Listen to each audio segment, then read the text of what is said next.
ஒரு குட்டி கதை நம்ம சொல்றோம்.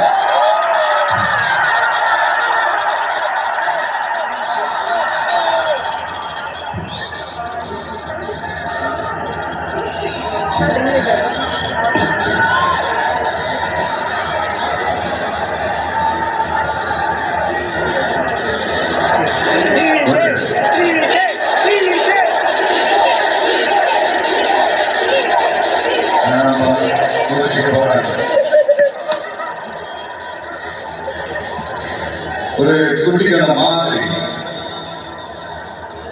ஒரு ஆட்டோக்காரர் ஒரு கர்ப்பிணி பெண்ணை ஆட்டோவில் ஏற்றிட்டு ஹாஸ்பிட்டலுக்கு போகிறார். பெரிய மழை பெய்ஞ்சிட்டு இருக்கு. அப்போ அவர்கிட்ட இருந்த அந்த கொடையை அந்த கர்ப்பிணி பெண்ணைக்கு கொடுத்துட்டு இதை எடுத்துட்டு போமா அப்படின்னு சொல்றாங்க. அப்போ அந்த பொண்ணு சொல்றாங்க, ஆனா எப்படி அவங்ககிட்ட நான் திருப்பி கொடுக்குறது? அதுக்கு அந்த ஆட்டோக்காரர் சொல்றாரு, வேற யாருக்காவது தேவைப்படுறவங்களுக்கு கொடுத்துருமா அப்படின்னு சொல்லிட்டு அவர் போயிடுறாரு. அந்த கர்ப்பிணி பெண் அந்த கொடையை எடுத்துக்கிட்டு ஹாஸ்பிட்டல் வாசலுக்குள்ள போகும்போது அந்த வாசல்ல ஒரு பெரியவர் மழைக்கு பழகிட்டு அப்படியே கை கட்டிட்டு நின்றுட்டு இருக்காரு. அந்த கர்ப்பிணி பெண் அந்த கொடையை அந்த பெரியவருக்கு கொடுத்து, ஐயா இதை எடுத்துட்டு போங்கயா அப்படின்னு சொல்றாங்க. அதுக்கு அந்த பெரியவர் இதே மாதிரி கேட்கிறாரு, அம்மா நீங்க யாருன்னு எனக்கு தெரியாது, எப்படி அந்த கொடையை நான் திரும்பி உங்ககிட்ட கொடுக்குறது? அதுக்கு அந்த பொண்ணு சிரிச்சுக்கிட்டே சொல்றாங்க, வேற யாருக்காவது தேவைப்படுறவங்களுக்கு கொடுத்துருக்கீங்க அப்படின்னு சொல்லிட்டு போயிடுறாங்க. உடனே அந்த பெரியவர் கொடையை எடுத்துக்கிட்டு பஸ் ஸ்டாப் போறாரு. பஸ்ல வந்து ஏறி போகும்போது அங்க பாக்குறாங்க ஒரு பூக்காரமா பூவை வச்சுக்கிட்டு ஒரு அட்டையை கட்டி மழைக்காக குடிச்சுக்கிட்டு உட்கார்ந்துட்டு இருக்காங்க. பெரியவர் போய் அந்த கொடையை அந்த பூக்காரம்மா கிட்ட கொடுத்துட்டு அவர் பஸ் ஏறி போயிடுறாரு. பூக்காரமா அந்த கொடையை எடுத்துக்கிட்டு வீட்டுக்கிட்ட வரும்போது அங்க ஒரு ஸ்கூல் படிக்கிற பொண்ணு பேக்கெல்லாம் மாட்டிக்கிட்டு மழையில ஓடி வர்றாங்க.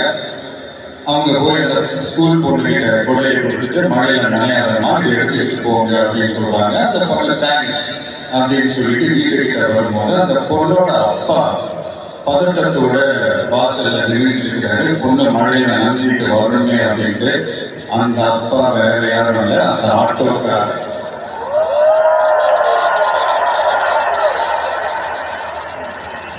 அந்த குடை அவர் கொடுத்த குடை. So the moral of the story is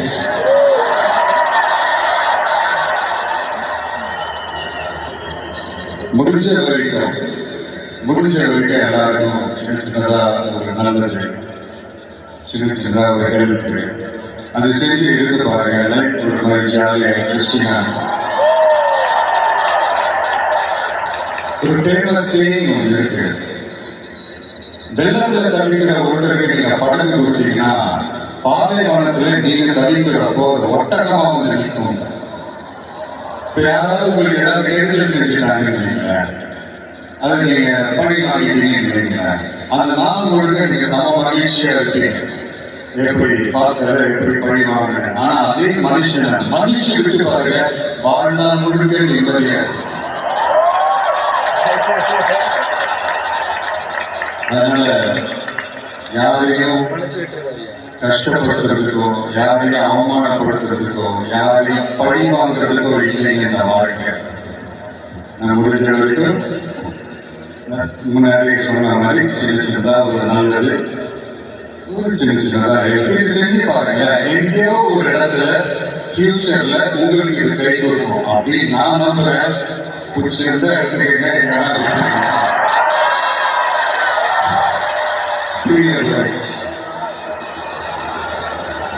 இப்போ இந்த ஈவெண்ட், இந்த ஹீரோ ஆஃப் திஸ் ஈவெண்ட்டுக்கு வருவோம். அவருக்கு நான் ஒரு பேர் வைக்கலாம்னு இருக்கேன், MDS. Anybody? Ramya, can you guess? Vijay, can you guess? MDS.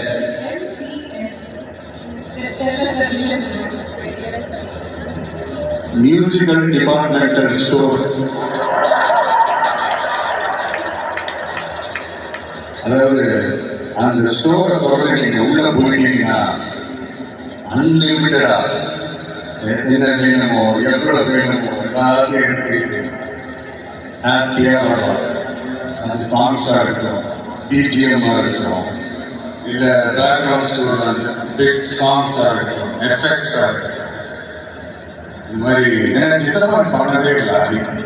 அது என்னுடைய படம் ஆல்பமாக இருக்கட்டும், இல்லை மற்றவங்க படம் ஆல்பமாக இருக்கட்டும், படிப்படியாக ஏறி போய்கிட்டே இருக்கிறது. So happy for you only. And என்னுடைய டைரக்டர் ஹெச் வினோத் ஒரு சமூக பொறுப்புள்ள ஒரு இயக்குனர் சொல்லலாம். ஒரு கமர்ஷியல் படமாக இருந்தாலும் அதில் ஒரு சமூக பொறுப்புள்ள விஷயங்கள் சொல்லணும், சில நல்ல ஐடியாலஜிக்கல் விஷயங்கள் சொல்லணுன்றதுல ரொம்ப கவனமாக இருப்பாங்க. ஆல்ரெடி 2 வாட்டி படம் பண்ணுறதா இருந்தது. அதெல்லாம் மிஸ் ஆகி இந்த ஜனநாயகம் படத்தில் 2 பேரும் சேர்ந்து ஒர்க் பண்ணுறது ரொம்ப சந்தோஷம்.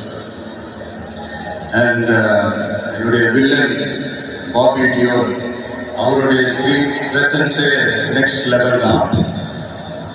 ஆக்சுவலாக அவருடைய 2 முக்கியமான 2 படங்கள் தான் அதுலேருந்து இன்ஸ்பயர் ஆகி பண்ணது தான் பிரியமுடன், வில் எல்லாமே. முக்கியமான படங்கள்லாம் என்ன படம் தோண மாட்டேங்குது. அது இருக்குமா?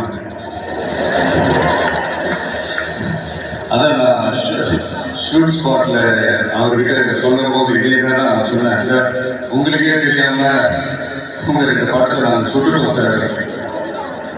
அவர் அப்படியே அப்படின்னாரு. அது அப்படியே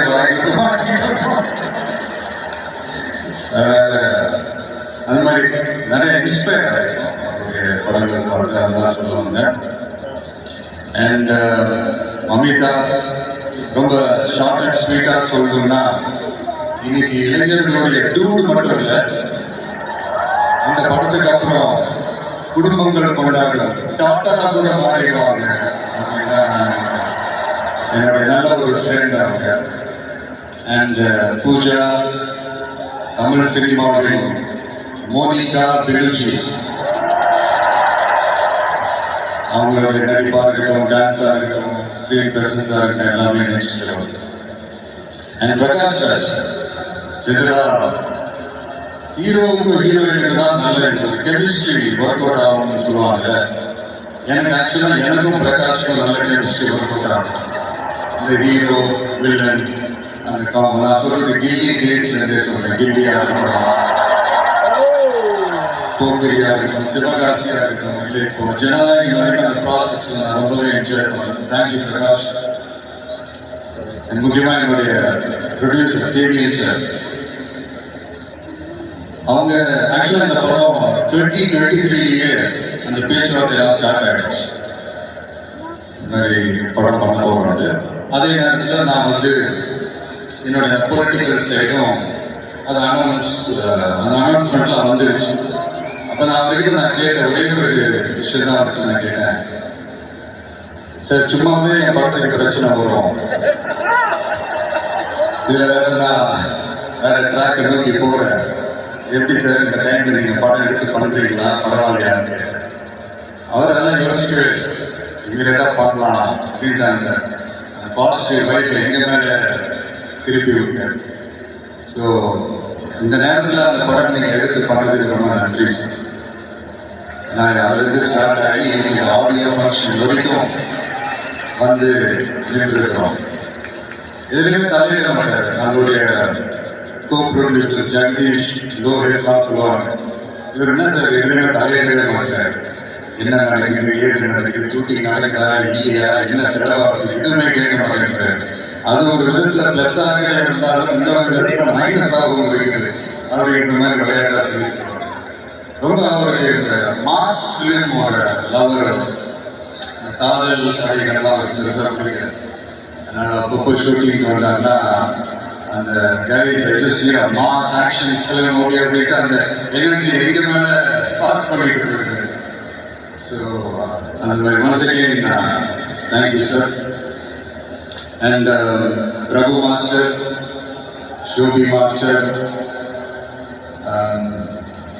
Kalyan master, Bhaskar, Noble, Johnny, Sridhar எல்லாருமே நீங்க உங்களுடைய பிஸி ஸ்கெடியூல்ல இந்த ஈவெண்ட்காக சென்னையிலேருந்து இங்கே வந்து நீங்கள் ரிஹர்சல் எல்லாம் பார்த்து இது நீங்கள் பெர்ஃபார்ம் பண்ணது ரொம்ப நல்லா இருந்தது. ஈவெண்ட்டுக்கு அது ஒரு பெரிய ப்ளஸ்ஸாக இருந்தது. So thank you all once again. And Sathyan Sooriyan அவங்களுடைய team, editor Pradeep and team, assistant director Aravind and team, எல்லாருமே ஒரு மாதிரி நல்ல ஒரு சென்சிபிளான ஒரு டீமோட வேலை செஞ்ச மாதிரி எனக்கு பட்டுச்சு. ஸோ இதுதான் அண்ட் கடைசி ஒரே ஒரு விஷயம், லைஃப்ல நீங்க முன்னேறணும் அப்படின்னா நண்பர்கள் இருக்காங்களோ இல்லையோ, வலுவான எதிரிகள் இருக்கணும்.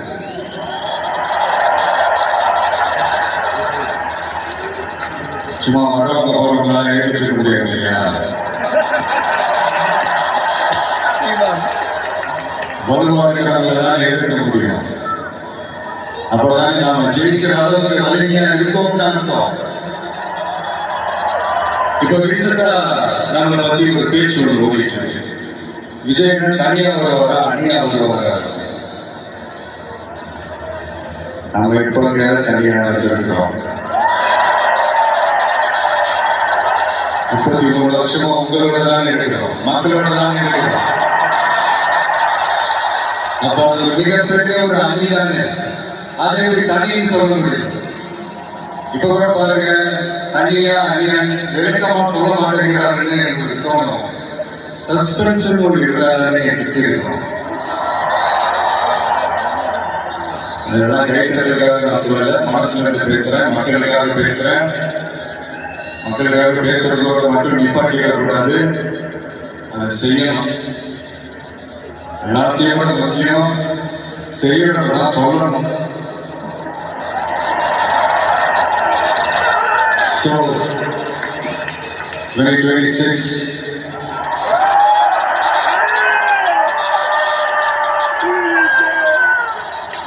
history repeats itself.